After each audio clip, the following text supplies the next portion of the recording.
সবার কি এক্সপেকটেশন? ভালো হবে তো ইনশাআল্লাহ। আচ্ছা, তো কলেজ লাইফ শুরু হবে, রেজাল্টের পরপরই অফিসিয়ালি তোমরা হচ্ছে এইচএসসি আসবে। এখনো কিন্তু এসএসসি 26-এ বলা যায়, কারণ অফিসিয়ালি তো রেজাল্ট দেয়। ইনশাআল্লাহ সবার রেজাল্ট অনেক ভালো হবে। আর কলেজের পড়াশোনা সবাই শুরু করছে, একটু একটু শুরু করে দেওয়া উচিত, বুঝছো? ধরো নেক্সট 1 মাসের মধ্যে তুমি যদি প্রত্যেকটা সাবজেক্টে একটা করে চ্যাপ্টার শেষ করে ফেলতে পারো, দেখবা অনেক আগায় গেছে। আদারওয়াইজ যেটা হয়, তুমি কলেজে যখন ভর্তি হবা, কলেজে ভর্তি হওয়ার পর দেখবা প্রতি সপ্তাহে একটা করে চ্যাপ্টার শেষ।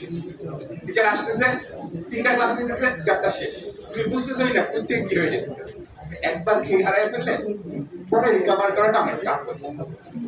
তো যে কোনো জিনিসের একটা কথা বলতে আছে, শেষ ভালো যায় সব ভালো যায়।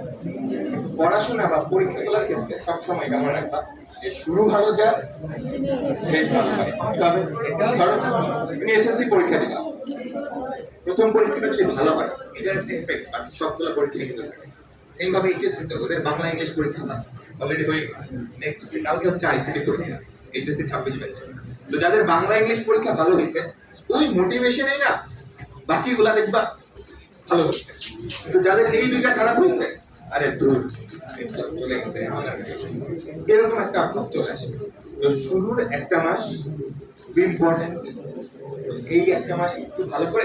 এখন তো ধরো তোমার ডেইলি সারাদিন পড়া, ডেইলি তুমি 2টা ক্লাস করো, 1 ঘন্টা নিজে পড়ো, 2 ঘন্টা নিজে পড়ো, আস্তে আস্তে দেখবা অভ্যস্ত হয়ে যাবে। বুঝতে পারছো? আর এইচএসসির পরে আরেকটা জিনিস আছে, অ্যাডমিশন টেস্ট।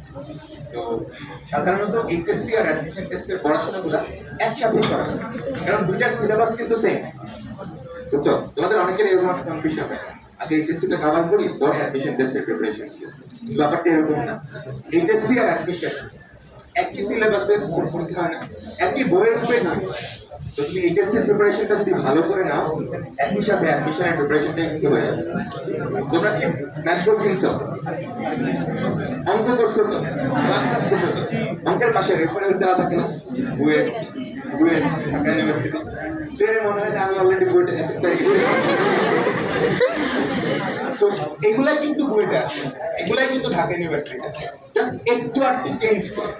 তো তুমি এইচএসসির বইটা ভালো করে পড়লে যেখানেই যাও সব জায়গায় দেখবা চান্স হয়ে গেছে। বুঝছো? তোমরা অনেকে দেখবা যে একই সাথে মেডিকেল, ঢাকা ইউনিভার্সিটি, বুয়েট সব জায়গায় চান্স পায়। ওরা কি অ্যাডমিশন টাইমে 3টা প্রিপারেশন নিচ্ছে না, ওদের এইচএসসি টাইমের প্রিপারেশনটা ভালো ছিল। এটার কারণে কি হয়েছে, একই সাথে 3টাই ক্র্যাক করে ফেলেছে।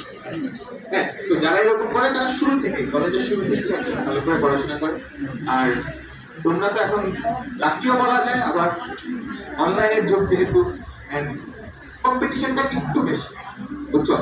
একটা সময় এরকম ছিল যে রাজশাহী থেকে দেখা যেত প্রতি বছর সবগুলো ইউনিভার্সিটি টপ করতে, এখনো করে আলহামদুলিল্লাহ। এখনো রাজশাহী থেকে দেখা যায় যে সব জায়গায় ভালো রেজাল্ট করতেছে, কারণ রাজশাহী টিচার গুলা মানে অস্থির।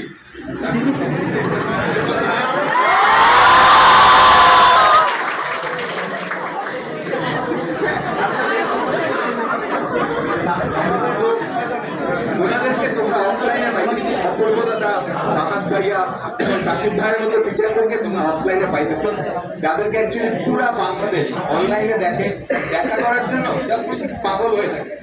তোমরা ওনাদের সংস্পর্শে, ওনাদের সান্নিধ্যে পুরা কলেজ লাইফটা কাটিয়ে পারো।